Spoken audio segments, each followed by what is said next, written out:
Good day, friends. In the lecture series on personal financial planning, today I will be talking about, to start with, benefits and importance of financial planning. And then we'll talk about what are the steps involved in the financial planning. So, friends, if I talk of financial planning, what we mean by financial planning we have discussed, but let me just for a minute or so tell you what exactly the financial planning means. Financial planning involves managing your money in a manner so that you can achieve your financial goals. You can have different type of financial goals. You can have a short-term goals. You can have a long-term financial goals. You have a mid-term financial goals. Short-term means you want to buy something, you want to arrange some funds within a year time span, year or so. And the funds for which or the goals for which you need money in 3, 4, 5 years, that is called mid-term financial goals. And the goals which you want to achieve in a longer period of time, that is more than 5 years, I will call a long-term goals. So in order to manage, in order to finance these financial goals, you must have and you should have enough finance so that as and when the need arises, you have enough funds to fulfill that financial goals. Not only the managing the finance, but how you manage your expenses, your monthly expenses, your yearly expenses, how you invest your saving, this all comes under the financial planning. So it is not only the achievement of the financial goals, but it also caters about the managing your expenses, managing your investment, so that these investments can give you the maximum return within the limited risk profile which you have. And each individual has its own financial goals. It is not the ready-made plan which anybody can make for you. It is basically the tailor-made as per the requirement of individual, as per the requirement of individual family, the financial planning is being done. We have talked about what is financial goals, what are the benefits of determining the financial goals. So let me come to the benefits and importance of the financial goals. If I talk of the importance of the financial goals, I would say that whenever we are talking of financial planning, it involves not only the individual but the entire family. Right? So when you are making a goal, you are not making goal for yourself, but you are making goal for the whole of the family. Right? Say your spouses, your children's, your retirement planning. Your retirement planning means if both of the spouses are working and they are earning members, right? So at the time of the retirement, how the monthly expenditure will be met, right? So all this comes under the financial planning. It provokes and helps to understand about the risk return criteria for every financial decisions. Means whatever the decisions we take, each of the decision has its own risk and each return. Especially I am talking from the investment point of view. Different people in the different age group have different risk profile. Different people in the different income group have their own risk profile. So depending on your age, depending your level of income, depending on the nature, means your aptitudes toward taking risk, your risk profile will change, right? So keeping in mind your risk bearing capacity and the return which you expect, managing your risk is basically, it provokes, if you are making good financial planning, it will help you to make a balance between the risk and the return of your investments. We say that it also motivates for prudent investing, which ensures proper management of expenses while increasing savings for growth and security. Friends, it is very, very important that there are three aspects. Aspect of expenses, your monthly expenses, your yearly expenses. Aspects of your savings, means whatever your incomes are, out of that income you meet out your monthly expenditure, and the remaining part is called savings, right? So not only your good financial planning helps in managing your expenses, because when I am saying managing your expenses, it means you are determining your priorities. Which are the expenses which are necessary, which are the expenses which are the luxury, and which are depending on your priorities. And if you make a goal that a part of the income you have to save, say for example, you decide that if you're in the higher income bracket or the upper middle class person, you say that 40% of your income will be saved. Again, it depends on your future financial goals, right? That if supposing your job is such where you're getting pensions, right? So you are comparatively less risk involved. You're in the less risky category because you know it. In the age when you will be not in a earning capacity, earning age group, in that also the company or where your employer will give you pension, and from that pension you can meet out your minimum expenditure, right? And the extra expenditure which you want to make, right, for that you will have to make the saving. But if there is a person who is a non-pensioner, of supposing there is a businessman and there is nobody to look after the business after a particular age in which he will not able to continue with his business, then he has to manage his finance in such a manner so that after the age when he will not be in a working capacity, say after 65 or 70 years, then for the rest of his life, and since the longevity has increased these days, I mean longevity in India has increased, so after the working age, where from he will be able to meet out his expenses. So he will have to manage his current expenses in such a manner so that he can save that much from this saving, and from the savings he makes investment in future when he will not be able to earn the money, and that age group he will able to meet out his expenses or her expenses without any tension, and he can have a good life, good standard of life even in that age group or even at the time when he is not earning or she is not earning, right? So it motivates. But the idea is that through financial planning we know in advance that what are our priorities. We have to lay down our priorities, we have to lay down our necessary expenditure, and we determine that this much saving we want to make and the good investment we will make, so that keeping in mind, as in the previous point I said, risk return, we make good investment so that it can give you the maximum return possible. It prompts individuals' diversification of one's investment portfolio among various asset classes into different periods and across geographies. There is a diversification. We say you make a bouquet of investment. You make a portfolio of investment. When I use the word portfolio of investment, just to give you an example, like there are certain funds which you require, which is called emergency fund, right? You say, for example, as a general rule, we say 6 months of your current income should be in the emergency fund. If you are earning, say, 2 lakh rupees per month, and for 12 lakh rupees, say, for 6 months expenses or 6 months income, you 12 lakh rupees, you invest in the fixed income securities, in bank FD, in the debt funds where the level of risk is low. Even if the return is low, but the level of risk is low. Rest of the savings you can invest in the equity market, right? Because where there is a risk, level of risk is high, but the rate of return is also high. Not only you make investments, if you talk about the equity, you don't invest only in one sector. You invest in equity in different sectors. Means different sectors means, say for example, commodities, like companies like sugar, in the sugar business, in the cement business, companies like IT business, companies like FMCG, right? Fast moving consumer goods. So in different sectors, if one of the sector doesn't perform well, the other sectors will perform well, and you can able to get good return out of it. So you make a diversified investment so that the risk is being diversified, and not only diversified investment in different asset class, but across geographies. There are options, friends, these days where through mutual funds you can invest not only in the Indian companies but even in the foreign companies, right? So from India itself, there are certain mutual fund schemes where under those schemes the mutual funds managers do invest in the international market. So even if there is a recession in one country where the stock market of one country is not performing, the stock market of the other country may be performing well. So your return, average return, will be a reasonably good return.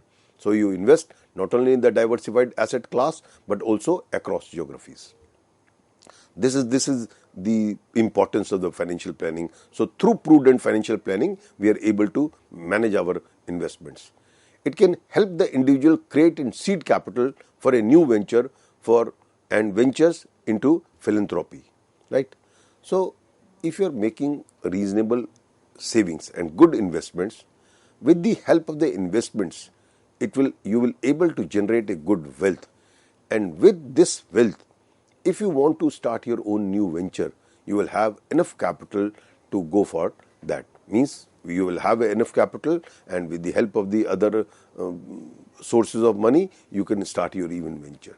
So it means you can accumulate good wealth if you are making a good financial planning. Now, after talking of importance of financial planning, or I would say the benefits of the financial planning, now let me talk about the steps in the financial planning. That what are the steps involved in financial planning, how you make the financial planning, good financial planning, so that you have ultimate is to achievement of financial goals. So on an average, for upbringing a child, for a middle class person, I would say from the childhood up to the age of 21, almost 32 to 36 lakh rupees is being spent on one single child.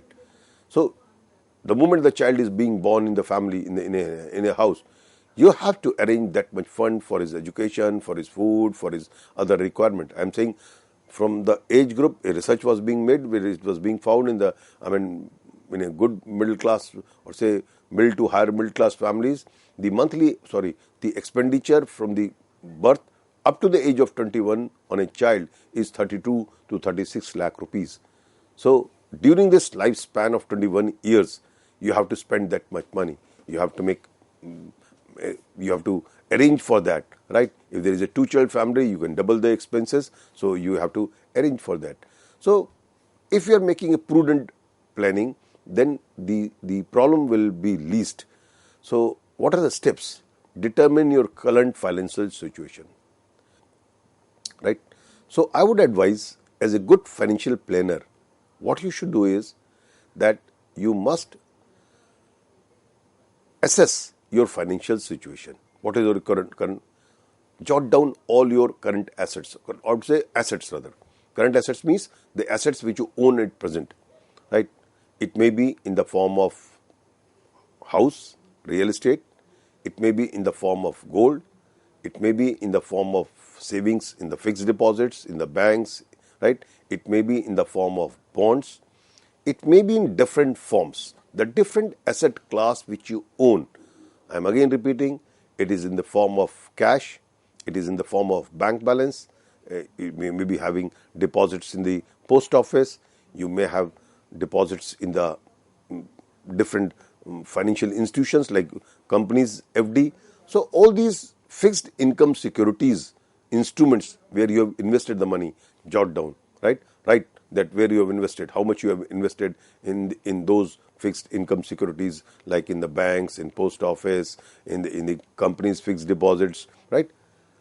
Your own equity shares, portfolio of equity shares, your portfolio of mutual funds. When I'm using the word portfolio of mutual funds, normally an investor invests in various schemes of the mutual funds. So if you have invested in 5 different schemes of mutual funds of different management companies, different companies like, right, I'm not naming here intentionally. So different mutual funds, houses, you have invested, write down all those things. What are the current value of those assets? Investment in golds, investment in real estate. See, I'm not including here your house. House means it is a residential purpose. So you're residing in it, and you're not going to sell it unless then some emergency arises, right? So whatever assets you have, the fixed assets and the current assets, you jot down all those. Jot down means you write what are your assets. And then you write your liabilities. What are your current liabilities? You have to pay EMIs. You have taken loan against your house. So monthly you have to pay EMI. How much EMI you have to pay, right? How much remaining is the amount? You have purchased a car on a loan basis. So what are your liabilities? If you owe some money to somebody, what are your liabilities? And on the base of that, plus means you have your net worth. Net worth means your assets minus liabilities. So by this, you will able to know what is your net worth, financial net worth, I would say. And then, also assess what are your current incomes, means your regular income or your yearly income, monthly income or yearly income, right? What are your monthly expenses, keeping in mind the inflation, normal inflation situation in the country, right? Make a statement of your current year or 1 year, 2 year, 3 years expenses which are necessary for you, right? So in this way, you know what are your incomes, what are your necessary expenses, and by this you will able to know what is your current financial situation. First of all, I said make a statement of your net worth which includes all your assets. When I use the word assets, it means that investment in fixed income securities like bank deposits, like post office deposits, fixed deposits in companies, right?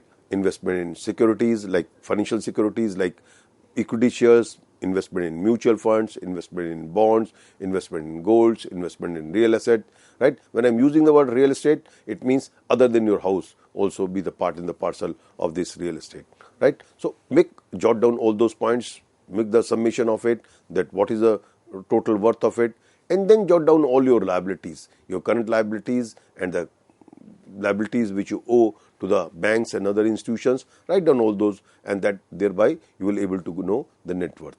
Apart from this, you must assess what is your current income, your monthly income, your yearly income, keeping in mind your education, keeping in your job profile, the requirement of your job, your job, how much you are expecting that your income will grow at what rate.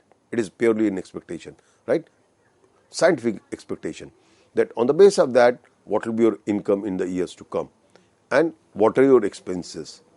So what are your necessary expenses, what are your expenses which are not so necessary. So by this statement, you will able to know what is your financial situation. So the very first step of the financial planning is that you must assess your financial situation, right? Number 2, that develop your financial goals.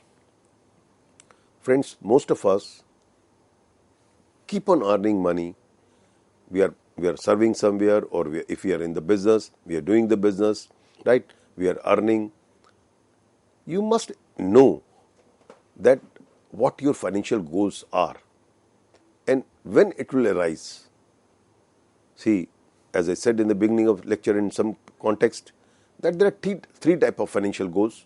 Short-term goals, which you have to incur, which you want to achieve within a year or so, right?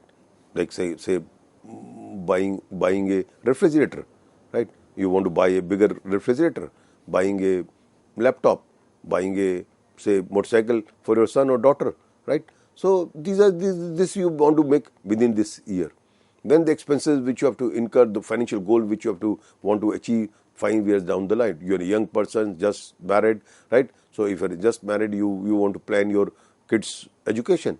For kids' education, which will start in the age of 4 or 5 years, so after 5 years, when your kid will start going to school, you will have to incur expenditure on the education of your child, right? So in the public schools these days, the education is also quite expensive. So you plan for that, right? So your plan is, your financial goal is to provide good education to your children. Your goal can be buying a house. You are living in a parental house, you want to have your own separate house, right? For that you have to plan. Use a long-term goal. After 10 years you want to buy a house, for which you have to spend X sum of money, say example 1 crore rupees or 1.5 crore rupees, right? So that is your financial goals. After 20 years you have to get your daughter or son married, right? For that you have to spend the money. That is the financial goal. So we must know at what point of time, when these expenses, these goals you want to achieve. Your short-term goals, your mid-term goals, your long-term goals. Why these goals are important?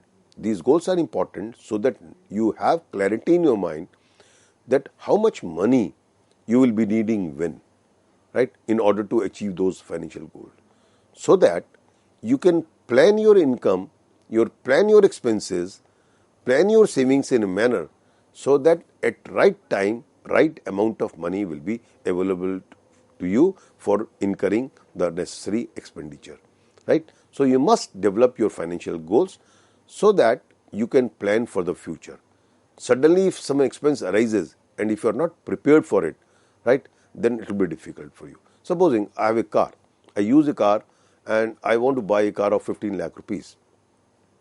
If I plan in 3 years in advance that I am using a car which has become almost 4-5 years old, and normal life in a city like Delhi or in a metropolitan city, if you are commuting 50-60 kilometers a day, on an average I am saying by the completion of 8 years you have to change your car. So you see, there is no rule as such, I am just giving a broad example. So 3 years down the line you want to buy a car of 15 lakh rupees, right? So you must make your planning in a manner, means I am talking from the investment point of view out of the savings which you make, right? So that you after 3 years you have 15 lakh rupees for buying that car, other than you're meeting your current expenses or those expenses at that point of time. Suppose if I invest in a real estate, right, and it is my investment, it is other than the house in which I am living. See, for buying a car after 3 years and my income is merely able to meet out my current expenditure plus whatever I am saving, from that saving the EMI is going, right, EMI for a housing loan. So after 3 years when I'll have I want to buy a car and for which I will be needing 15 lakh rupees, at that point of time I may not be having that 15 lakh rupees to buy a car. Although I have money where I have bought a big flat, right, and EMI is going, but am I going to sell that house for buying a car of 15 lakh rupees? That house has cost me 1 crore rupees, right? The answer is no, because the real estate is not as liquid as the other assets class are, right? For buying a car of 15 lakh rupees, I'm not going to sell my house of 1 crore rupees. So means I must plan in a manner so that after 3 years down the line, I have 15 lakh rupees. I make my investment in a manner so that the 15 lakh rupees which I need for buying a car can be, the investment can be liquidated, it can be disposed of easily, and the money can be arranged. So for that very purpose, you make the financial goals, keeping in mind the time when you will be requiring the money, and plan your investment accordingly, right? Put your savings into investment accordingly, right? In those instruments where you can easily encash after 3 years, if my midterm goal is to buy a car after 3 years, right? So for this very purpose, you need to have your financial goals. The third step, which is again an important step, is identifying alternative course of action. When I say alternate course of action, friends, whatever we save, idea is on the basis of our savings, we want to make investments, right? So for these investments, there are different alternates which are available to us. Alternates says, I was referring about the investment, let me continue with the same example.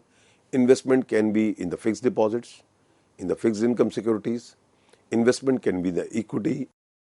Investment in the, not direct investment in the equity, but investment through mutual funds. There are a whole host of mutual funds, more than 1,000 schemes, more than almost approximately, there are 2,000 alternate different schemes which are available today for in the mutual fund industry itself.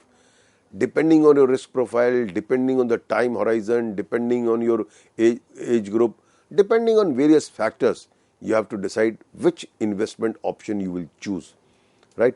So there are different options within the mutual funds. You can invest in gold, you can invest in bonds. There are a whole host of investment which you can make. So out of those investments, you have to choose the different investments. So friends, in this lecture, apart from talking about the importance of the financial planning, I have talked about the 3 major steps of financial planning, that is the assessing your current financial situation, developing your financial goals, and identifying alternative course of action, right? So in my next lecture, I will continue with these steps in the financial planning. Thank you.